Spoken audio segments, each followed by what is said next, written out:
Well, you've now met Lloyd over here. You've now seen how he works. You also understand what the background that he comes from, and also the type of material that he is going to be using in this series on Sharia. And it's important that you are aware of that. With the last video that we put up caused, understandably, quite a bit of response from people, which is not surprising. We're talking about a difficult subject, the amputation of hands. Most people don't even know that that's happening or that takes place. You saw some of the pictures we put up. Those are recent pictures that are happening in the Middle East. They are from Syria and Iraq, and also from Saudi Arabia. So it is a punishment that is quite popular in some circles, but most people would react and say, yes, but this is an aberration. This is an aberration. This is not true Islam, nor is this true fiqh or true Sharia. So what I'm going to do, I've asked our good friend Lloyd to come back and to expand upon it, to explain it, and also to show you we're not just talking about one verse. We're not even just talking about 44 pages in the Hidayah manual. We're actually talking about something that is endemic to Islam. This is one of those injunctions. And remember, if it's an injunction that you first read about in the Qur'an itself, the Qur'an is eternal, according to Islam. Therefore, if it's eternal, this is an injunction that comes from God himself. This is not something that we can make up or change or manipulate or try to delete or accrete. We don't have that power as humans to do that. So we need to take it very seriously. You have brought, and you talk about this, Lloyd. I'm going to give it to you, and I want you to help us unpack. Why is this practice of amputation, why is it so important to Islam? What is its authority? And if it is authoritative, then should we expect people to actually be carrying it out in every Islamic country, in every Islamic environment? Over to you. Good question. The Sharia is the final distillation of all of the words of Allah and all of the commands of Muhammad. Now, Allah and Muhammad are both considered within the Sharia the lawgiver. In fact, they are synonymous. They're effectively the same person. Muhammad speaks with the same authority as Allah. So they are effectively indistinguishable in the Sharia, unless anyone wants to step forward and call Muhammad a liar or say that Muhammad has no authority, that they do not follow him and reject him. Now, because there is so much abrogation, for instance, the Qur'an is abrogated. We know that many verses of the Qur'an, and in fact, this is covered within the Sharia itself in detail, where they discuss the fact of abrogation of various verses. They also discuss that the Qur'an abrogates certain hadith, but also hadith abrogate the Qur'an. Certain verses in the Qur'an abrogate other verses, but also certain hadith abrogate previous hadith. This creates a huge amount of confusion. There are hundreds of scholars, hundreds of tafsirs. This creates, again, a mishmash of confusion. Who do you believe? So that all had to be sorted out. All of that had to be clarified. And the final consensus, the final opinion, the ijma, is what is now finally in the Sharia. So this is the final set of opinions, the authoritative set of opinions. However, there's additional confusion which must be alleviated here as well, because there's a range of opinion. So there are 4 schools of fiqh, and they have a range of opinion. This difference between the 4 schools does not make them 4 separate religions in conflict. This would go against the tenets of Islam, again covered in the Sharia, but I'll pass on that for now. This difference has a name. It's the doctrine called ikhtilaf, literally difference. And this range falls into what's called azima and rukhsa, strictness and dispensation. Azima, strictness; rukhsa, dispensation. A Muslim that prays strictly 5 times a day, this is azima. He is being strict. He is following everything. Rukhsa is when a Muslim maybe doesn't pray 5 times a day. However, he is still following the correct doctrine, even though he's technically violating azima. So Muslims can do 2 opposite and contradictory things and yet still receive reward from Allah because they are following doctrine. Because this difference is considered a mercy from Allah, because not everyone is equally capable, not everyone is equally competent, not everyone has equal ability. There are lots of interesting things within Islam which have to be made clear as we go. Now, the ijma is the final alleviation of all of the confusion within Islam, so that there's no personal interpretation. so that you have a fixed set of ideas, beliefs, and precepts to work from, a set of general precepts which everyone knows, everyone can follow, so that there is no confusion. We mentioned the dozens of pages of law derived from the Quran, and we'll see also derived from one or two hadith that make up the laws on amputation in Islam. There are over 40 pages of these laws, and there's one verse in the Quran that you cited. Now, let's have a look at that and actually see how this is then expressed, how the verse and the hadith are then taken together, and this exegesis then ends up in a set of general laws that tell Muslims exactly what to do, when to do it, how to do it. Because otherwise, if you have every Muslim making up his own interpretation, you have a riot on your hands. You don't have any consensus, you don't have any logic to follow if everyone makes up his own mind as to what the Quran means. So let's have a look at that. You can see the screen, Jay?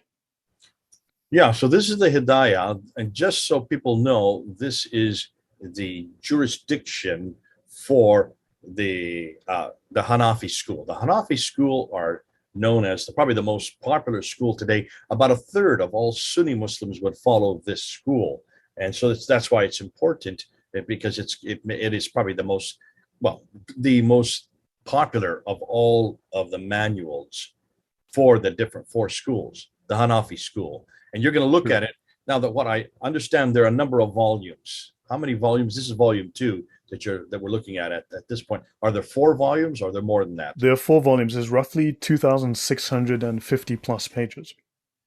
Okay. And so this is the one that you referred to in our last video, which has 44 pages just on... More than 44. I just covered that section which just talks about the amputation. From the section on theft. Yeah. It should be noted that these different schools, while this is the Hidayah manual for Hanafi Islam, for instance, the expert for another subject, for argument's sake, let's take a tame topic like marriage. Maybe the expert on marriage in Islam is in the Hanbali school. So then all of these experts will have their own opinions, but if they need a final opinion, they will go to that expert in that school in his book. So they will cross-reference to each other constantly. No one school... Okay. No one manual covers every topic, so they will cross-reference to others. Therefore, there's a constant sharing between these schools. Okay. Would the equivalent that we have in Christianity be our denominations? You have different denominations in Christianity that share the same beliefs, but the practice and the way they're worked out and the way they are practiced would be different depending on the Presbyterian or the Lutheran or the Calvinists or the Anglican. They're one religion, correct. They're one religion. They're not meant to be 4 separate religions, because there's a number of stipulations around this that I'll throw these out there. We will cover these in detail later. However, the Islamic Imams cannot be wrong. They're infallible. Their rulings are absolute. The hand of Allah is over the group, and therefore they cannot make a mistake, and they cannot ever and have never agreed on an error. This is considered dogma within the Islamic law. Well, then therefore, if that's the case, why is it we do find contradiction between these 4 different schools? They're not contradictions, they're differences. This is called ikhtilaf. The major scholar that deals with the topic of ikhtilaf is Shar'ani. We mentioned him in the previous episode. And of course, this is simply considered a mercy from Allah, a range of possible behaviors that Allah allows between azima, strictness, and rukhsa. So when you say extremist and moderate, those are not categories that exist. There's strict following of the law, and there is the moderate application, which is the relaxation of the law to those who cannot adopt strictness, who aren't able to achieve that. So rukhsa and azima, strictness and dispensation. Hanbali are known as the most strict. And for instance, when you talk about the most austere, they're the most austere. Okay. They are correct. Now, the differences between the schools are not on major issues of doctrine. The differences are often cosmetic. When you pray, do you hold your hands up by your face? Do you hold your hands up by down by your navel? Those little differences do not affect the practice of Islam, nor do they affect fundamental core doctrines. These are merely cosmetic. So they agree. So Muslims will happily tell us, oh, but the scholars disagree. Yeah, on 20% of things that don't matter. They agree on the 80% that do matter. All right. Well, here's an example. The Hanbali school stipulate that if somebody apostatizes, leaves Islam, they must be killed within 1 day, within that same day, 24 hours. Whereas the Hanafi school says, no, you're given 3 days to repent. There is a difference in doctrine, but that also would have quite it would have quite a huge ramification if you're the person who's apostatized and you still have. Correct. Both are correct. Both are correct. Remember, this is covered within the doctrine of ikhtilaf. Now, look, to cover this, we'd have to go into a separate subject. We'd have to do a separate video, spend an hour talking about just that. These things are detailed. Right? No, so they're both correct. You're allowed. That's fine. So there are differences even in doctrine as far as days of how many days you leave before you're executed. Things as that's not simple. That has a huge ramification for the person who's going to be killed. Correct. But they might cross-reference. They might follow a different school. In fact, Muslims are allowed, I wouldn't say to pick and choose, but they can follow one school in one area of their life, in one area of practice, and another school in a different area. Technically, they are meant, and there are names for all of these things are named, right? Muqallid, Mukallaf, all of these things, Taqlid, all of these things have names. Every practice in Islam has a legal name with a description which explains exactly what, why, and how. So they are to follow a scholar. They're to pick a scholar and follow a scholar. And that scholar will belong to a particular school, but they are allowed to use some of their own decision-making to decide, well, in this area of my life, in prayer, for instance, I'm going to follow the Hanbali school, but in marriage, I'm going to follow the Hanafis. You are allowed to do things of that nature. But that's not really where I want to go. I want to jump straight into this topic of amputation and show people what Islamic law actually says, what the rulings are. All right, so we're in the Hidayah, Volume 2. I have placed links in the comments, and also, Jay, if you'll please place those in the description. So here we go, Hidayah. This is Book 8, Volume 2, Saraka or larceny. And I have showed this before, of thefts which occasion amputation. I did misspeak last time. I said 1751. This was translated in 1791. There is a newer version of this book that has been put out, which I believe tries to whitewash some of the things that this earlier translation says. So here we've got 6 chapters, and 2 of them of thefts which occasion amputation, and the manner of cutting off the limb of a thief and the execution thereof. Right, so let's have a look through this. We're going to go through a few pages and actually see what the laws tell us. This is Islamic law. If an adult is found understanding, if an adult of sound understanding, of mental soundness, steals out of undoubted custody 10 dirhams of property to the value of 10 dirhams, the law awards amputation of his hand. Now, some Muslims will say, but when they say amputation, they mean take away his property, take away his possessions. No, it literally means chop off the hand. God having said in the Qur'an, if a man or woman steal, cut off their hands. Okay, let's continue. Concerning the amount of the value, there are various opinions. According to our doctors, it is 10 dirhams. According to Shafi, it is the fourth of a dinar. In the opinion of Malik, it is 3 dirhams. The argument of Malik and Shafi is that in the time of the Prophet, amputation was inflicted for the theft of any article of the value of a shield. Now, the lowest value of a shield upon record is 3 dirhams. Shafi also observes that the value of the dinar in the time of the Prophet was estimated at 12 dirhams, the fourth of which is 3 dirhams. Let's have a look at how much money that is now. So let's go to 1790, at the time this was translated. Let's have a look at dirham. Okay, so there's actually a little appendix in this text which gives us the financial value. And that is roughly 9 pence, which equates to, in 2017, £2.88, roughly $2. So this is $3.63 or €2.42. So you have, your hand can be amputated for less than £3, less than $4. The price of a cup of coffee, then, is what you're saying. Anything Correct. more from a cup of coffee today, you'd be amputated. They better put this up. They better put this up at Starbucks then, just to warn people. Yeah. Now, look, you did ask a question about, are Muslims supposed to do this? And in Islamic countries, yes, they are required to. However, again, they are allowed. I'm going to make some very blunt statements as we go through this, and I'm happy to cover those in depth at a later time, but I'm going to make certain very blunt statements based on my knowledge of Islam. Now, understand that I've mentioned this difference and I've mentioned this azima and rukhsa. So for instance, if you are unable to fulfill azima completely, you're allowed to use dispensation. You're allowed to violate certain rules. You're allowed to bend certain rules or put them in abeyance until in the future you can fully do so. For instance, there are 2 places we know where Sharia was in full effect. Under ISIS, under the ISIS Caliphate, that was standard Orthodox Sunni Islam. That was not an aberration. That was the full implementation of the Sharia. And also under the Taliban in Afghanistan. What they are doing is 100% standard Sunni Islam. No aberration. That is azima. What we're seeing in the West, what we're seeing in other countries, it's just rukhsa. So this is the temporary abeyance of full Sharia until they can impose the full Sharia once they have established the caliphate. So now, the slave and the freeman, with respect to amputation, are upon equal footing. So the limb of a slave, therefore, is to be struck off in the same manner as that of a free man. And here they mention the dirham is about 2D sterling. This is in 1790.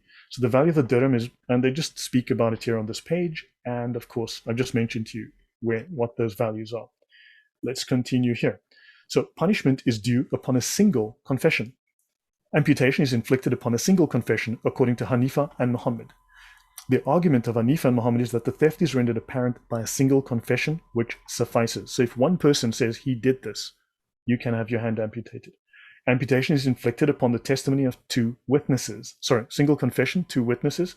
By the testimony of two witnesses, the theft is made apparent and fully established. However, every single Islamic law, because it is a legal system, there are loopholes and exceptions to everything. Understand this. There is not a single precept in Islam which cannot be violated, cannot be broken, bent, put in abeyance, not a single thing. So all of this can change depending on various factors. There are always loopholes. So the thief must be held in confinement on suspicion. There is no, you are innocent until proven guilty. You are guilty until proven innocent. If a party commit theft and each of the party receives 10 dirhams, the hand of each is to be cut off. Aisha, she said, Muhammad's child wife, has said that in the time of the Prophet, this punishment was not inflicted for petty thefts. Okay, stealing garden stuffs, stealing fowls, and so on, stealing bamboo. Well, that's good to know. Let's continue here. If a person were to steal wheat, for instance, or sugar, all the doctors agree, the imam, that his hand should be struck off. Shafi mentions the hand is to be struck off for the theft of all the articles aforesaid because of the saying of the Prophet. The hand shall not be struck off for the stealing of dates or palm fruits, but where those are kept in a barn, amputation is occurred by the theft of them. In other words, if palms and dates are on trees and you steal them, you're not going to lose your hand. But if those fruits are in a barn and you steal them, you will have your hand amputated. The difference is what they call, they're in the custody. The difference is custody. That's a legal technicality. In the barn, they're in custody. Someone has taken them, put them in the barn. They're his. They're in his custody. You're stolen from the custody of someone. When on a tree, they're not in custody. So these are legal distinctions. Amputation is not incurred by stealing fruit whilst upon the tree, or grain which has not been reaped, because this is not being considered in custody. The hand of a thief is not struck off for stealing fermented liquor. Now notice, again, exceptions everywhere. There are always exceptions in the Sharia. So the hand of a thief is not taken for stealing fermented liquor, that's alcohol, because he may explain his intention in taking it by saying, I took it with a view to spill it or to destroy the bottle, to throw it away. Right? Also, because some fermented liquors are not lawful property, such as wine. Therefore, wine must be destroyed. In fact, you will see Sharia law, which makes explicit reference to destroying bottles of wine. It is legal. You've seen the video in France, for instance, of a Muslim man walking into a liquor store, destroying the bottles. That is legal in the Sharia. It is explicitly stated. The hand is not cut off for stealing a guitar or musical instrument. Therefore, these being of use merely as idle amusements. Your comment, Jay, before I continue? Yeah, I mean, it seems here what they're doing is they're killing two birds with one stone. They're saying you can steal or destroy anything that is considered to be haram. Haram in Islam means illegal. Yes. Alcohol is illegal. The playing of instruments is illegal. Music is illegal. If you're destroying the instruments, you're destroying the liquor. That is perfectly halal. That's okay to do. Yes. Interestingly, when it comes, here's what's my question is, I've always assumed that, at least here in America, this is the case.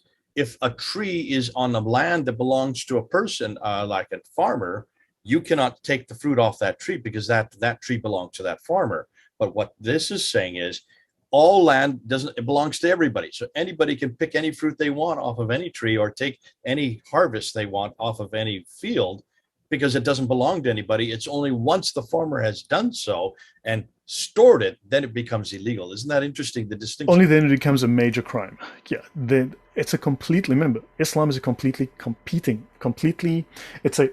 Islam is a competing civilization. It competes with, I'll make an interesting point. Islam is not a moral system.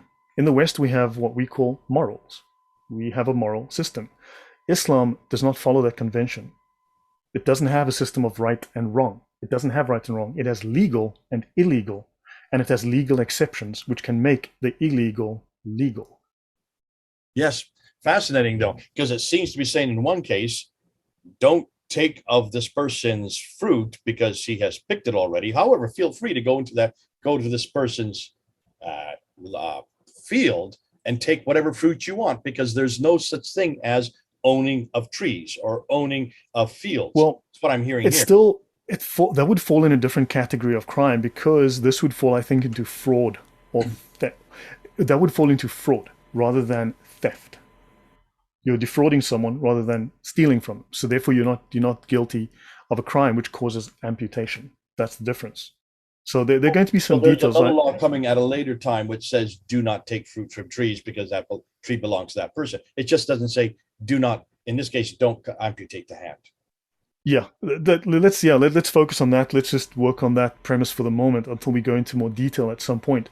Now, the person who takes a Qur'an, if you steal a Qur'an, okay, that person may plead that his intention was to look into it and read it. So there's an out. Every single law, understand, every single law in Islam allows for an out. Every single one.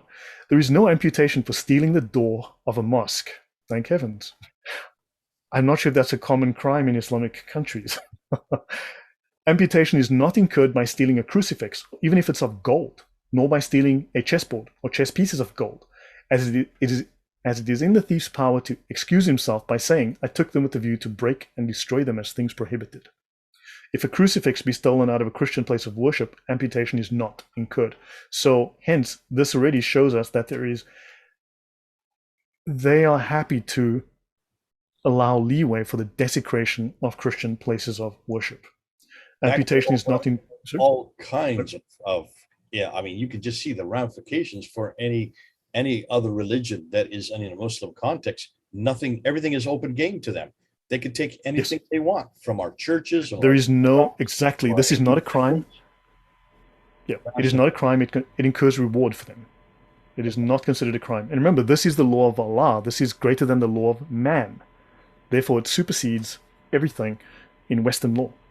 I hope people are listening. Are you all listening to what Lloyd's saying here? And he's not saying this. He's reading it. You're reading it along with him. So he's not making up as he goes. This is text. Yeah. So this goes back much further than that, 1,000 years prior to that. But this is an early translation which was needed because they needed to engage with these people and understand their legal system. Amputation is not incurred by stealing an adult slave. Slavery is completely legal in Islam. As such, an act does not come under the description of theft, being usurpation or fraud. Amputation is incurred by stealing an infant slave. Excellent. This infant slave is property. Fantastic. About 30% of the Sharia covers slavery. About 30% of the Sharia is about slavery. And just the last few pages that I will mention. If a person steals any particular article and then he suffer amputation of his hand for the same, and after returning the property, again steals that same article, right? His foot, okay? His foot is not to be struck off for such repeated theft. Although, whatever they say, whatever I'm telling you here, they can find a loophole to do exactly the opposite. Understand this. There is always an out. There is always an opposite. Analogy requires that his foot be cut off. In fact, you'll find places in the Sharia as we go through where you'll say, where the law says, look, you know what, if it's Wednesday, you're not allowed to behead anybody. However, if it's Wednesday and you've just had coffee and the coffee wasn't good and you're in a bad mood, then you can. It'll say, don't kill women and children, but if you do kill them, it's okay because look, they're not Muslims anyway. Literally, you will find those rulings on the same page, in the same paragraph sometimes. So I am not kidding. We're going to see these as we go. So analogy requires that his foot be cut off. The Prophet has said, if he again steal, let amputation be again inflicted upon him. Now notice it says here, don't do it. Here it says, hey, it's fine. So there's a contradiction there, right in the same paragraph. Constantly. You will find this constantly. Because again, Azima and Rukhsa, they have this range to work within. If they don't like you, rule A. If they do like you, well, they can lean it this way. Do you understand? It is not something that you can guarantee one way or another. They have room to work within. They have wiggle room, deliberate wiggle room. It all depends on couple.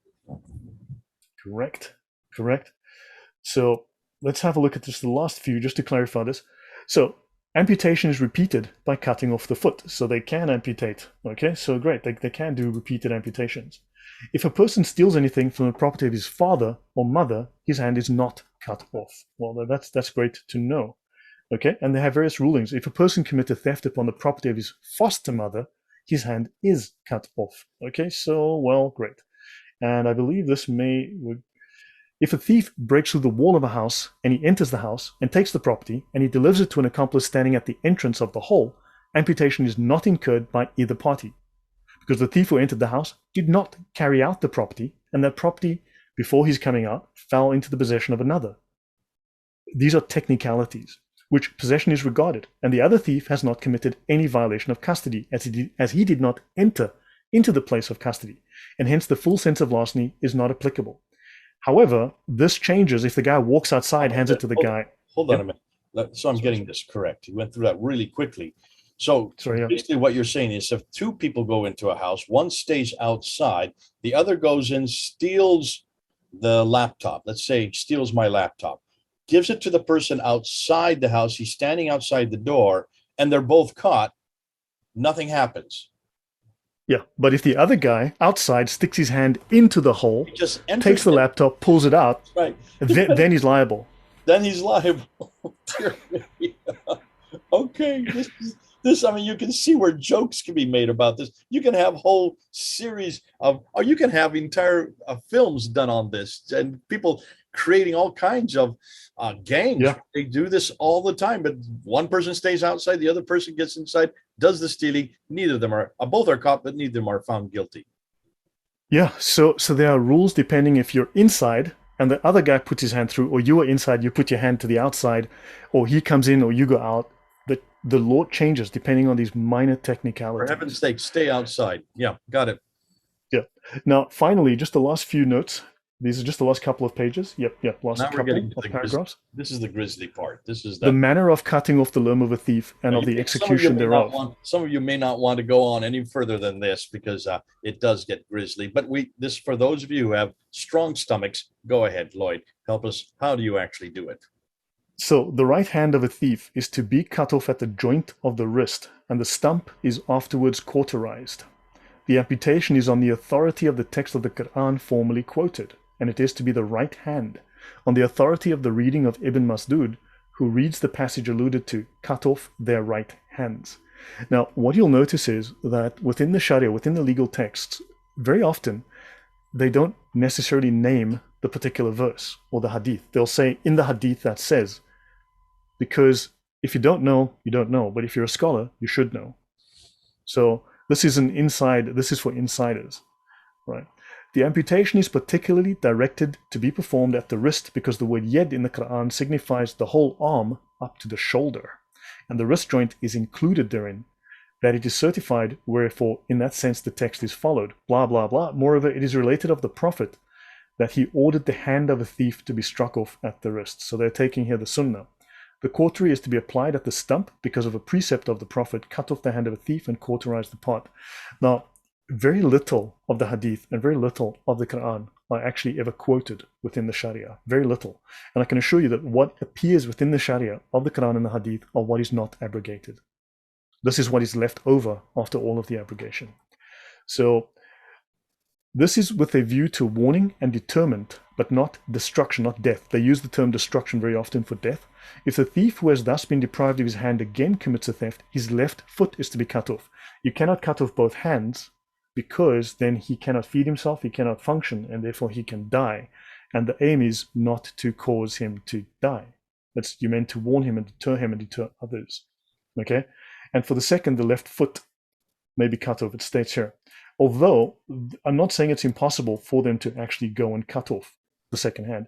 Now, Shafi'i says, and Shafi'i is critically important in the development of the Sharia. Okay?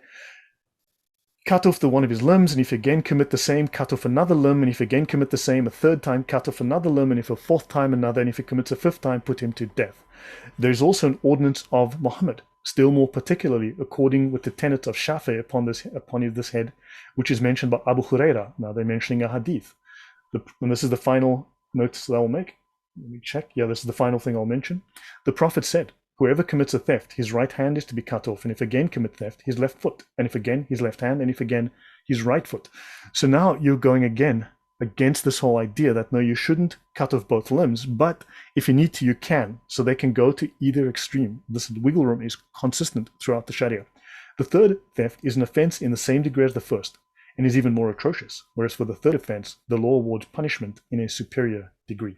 I'll stop there with this. Oh dear. It reminds me of that Monty Python film. I don't know if you've ever seen it, where you have one of the knights coming to a river, and there is a black knight who is waiting there. It says, you cannot pass this river, you must stop. So they have a fight, right?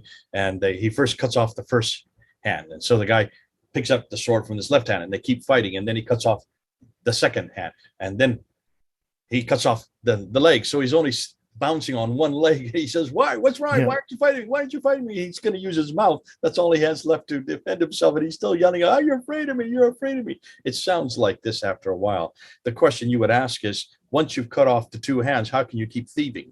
What do you have to thieve with? What do you have to grab anything with to take? So in some ways, it just seems obvious that these are just nothing more than injunctions, or were they ever carried out? I don't know of any case where there has not more than just one hand ever cut off. Do you know of any case where they have cut off a hand, then a foot, then a hand, then a foot? Are you aware of this? No, I haven't looked that deeply into it. No, I've not looked that deeply into it. But the fact that it exists mean that the fact that they're not doing it today doesn't mean they won't do it tomorrow. The fact that they're not doing it now has not happened in the past. Otherwise, why would you need to have this injunction? Yes. I'll give an example.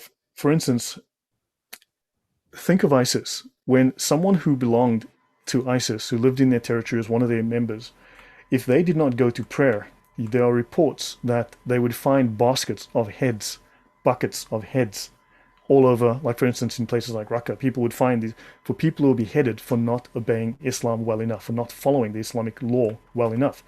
And this is not just because they are barbaric. They are following, these are Sunnis, they are following the Sharia to the letter.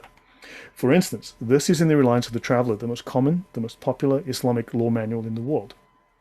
In Law F 1.4, a Muslim who holds the prayer to be obligatory, but through lack of concern neglects to perform it until its proper time, has not committed unbelief. So he has not committed kufr by missing a prayer.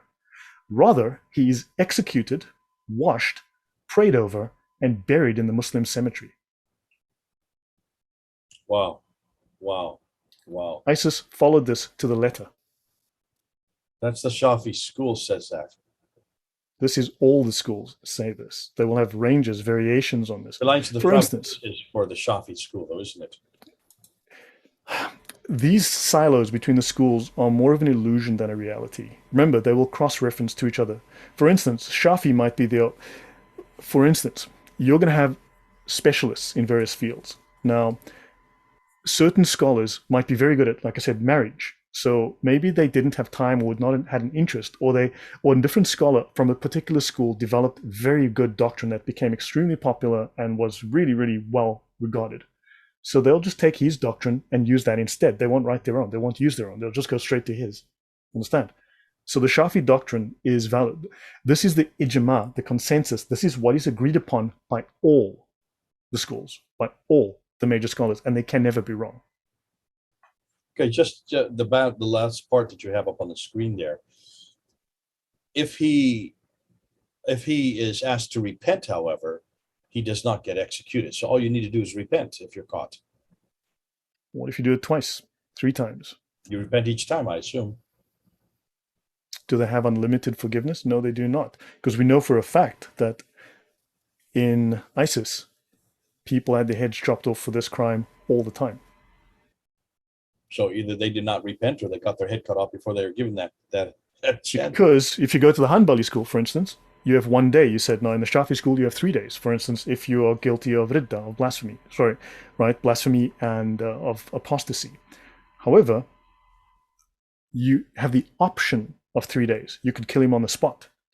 You have the option of lying because, again, every single law will have a caveat somewhere, will have its legal loophole, will have its exception somewhere. It's always the case. And in fact, they might decide, okay, well, we need to execute you by killing you by chopping off your head. But if you go through the schools, the one will say, well, we drown him. The other one says we burn him, we strangle him. So all of them agree that you die. The only difference is how long till you die and how you die. Okay. Right. Well, thanks so much, Lloyd. This is a good way to really unpack it so we know what we're talking about. We gave the example of amputation. We're now actually moving into the example of the cutting off of the heads or striking off of heads. Is there any more? Let's go ahead and bring this one to a closure. Is there anything more you want to say about this before I do a summation here? No, hopefully this shows people exactly what the Sharia says. This is directly from the major texts of the 4 schools. So, and this is barbaric, this is primitive, and this is the Sharia. This is what is derived from the Qur'an, derived from the Hadith, and this is how it is understood and practiced. And if the Sharia gets implemented, this will be the law. Okay, thank you so much. Go ahead. Okay, Lloyd, this has been good for us to sober up and to realize what we're up against. For people who are saying we're making a mountain out of a molehill, I'm sure that's what people are saying. That's what we're seeing in some of the comments from the last video. It's not a matter of what we're doing or what we're saying. What Lloyd did here was just to put up the Hidayah for the Hanafi school. This is their jurisdiction. This is their jurisprudence. We're not making anything up. And for us to say this is what happens, we don't have to be believed. But when you see it in print there, as you have seen it now, when you see it in black and white, as you now know, the Hanafi, that's one of the most lenient schools. It's not nearly as stringent as the Hanbali school, for instance. And this is its jurisdiction, what it says concerning the thievery. Now, you notice, as Lloyd has reminded us, there are many ways to get out of it. It really comes down to who you know, or if you know the right person, or if you're part of the group, or if you have a good standing within the group. For those who are not within the group or do not know anybody, it's pretty much the letter of the law, and the letter of the law is very severe. For those of you who say, well, this is nothing to really impinge upon us or impact upon us, thank God you live in a Christian-dominated country. What I mean by that, you live in countries that have been dominated by Christian precepts, by Christian law. We in the West are dependent and have had an impact on biblical teachings, the gospel of Jesus Christ for 2,000 years. For that reason, our laws are completely different than what you're hearing here. And did you notice how Lloyd ended? Lloyd ended saying, this is barbaric. It is barbaric. There's no better word for it. It has no place in modern life. It has no place for you or me. It has no place for anybody. It has no place for here or anywhere. It should not be around. It should not be practiced. And I think what took an awful lot of people by surprise, Lloyd, in 2014, when ISIS came to the fore. Remember when ISIS came to the fore, then Raqqa, and we had for the first time news reports and we had videos. And because ISIS put out that Dabiq magazine, which was their very glossy magazine that they put out once every week, and they showed pictures of exactly what they were doing, and they were amputating hands and they were crucifying people. Well, that comes from chapter 5, verse 33, straight out of the Quran again. And they were cutting off the heads of the unbeliever. Well, that comes from chapter 47, verse 4. All of these practices that ISIS was doing, you can read right there in the Quran. But see, you only get one verse here, another verse there, and another verse elsewhere. Chapter 47, verse 4, just one verse on the cutting off of heads. Chapter 5, verse 33, it's just, well, actually, there's more than one. That is just probably the most famous one about crucifying people and cutting off their hands and feet from opposite ends, which is somewhat what you're talking about right here in the Hidayah. And then, of course, the one that we've been talking about for the last 2 days, and that is the amputation of the thief's hand. That's in chapter 5, verse 38. What we didn't know, and what most people aren't realizing, is that the ISIS were not just following the Quran. They weren't just following these verses. They were going back to how these verses are to be applied. One verse, chapter 5, verse 38, says to cut off the hands of the thief. 44 pages and more from their text, from their manual, as to where you do it, why you do it, even how you to do it, and what you do if it's repeated. As you heard, if it gets repeated, then you go to the foot. And then after that, you go to the other hand. And after that, you go to the next foot. And then finally, you actually kill the person. Well, that's the manual that ISIS was following. That was the manual that the Taliban were following. That is the manual that any Orthodox Muslim who believes in the Qur'an and believes in Sharia law, which all Orthodox Muslims are to believe, will follow. It shocked us. We all saw it as barbaric. I considered it to be barbaric. I knew an awful lot more than most people because I've seen this growing up in India. I knew it. I had it around me. We had some of these laws being practiced. So wasn't new to me. Nothing at the level or at maybe not the level, but nothing along the lines that we saw with ISIS or even the Taliban before that. But it did not shock me because I knew what the Quran said, and I knew also what these laws of fiqh says. Now, that's why we brought Lloyd on board. It's important that you are aware of the fact that these are not incidentals. This is not something that writers in the West are making up just to make you aghast or make you dislike Islam. It's not what we're about. We're trying to say this is what Muslims must believe. Go ahead, Lloyd. What would you like to say?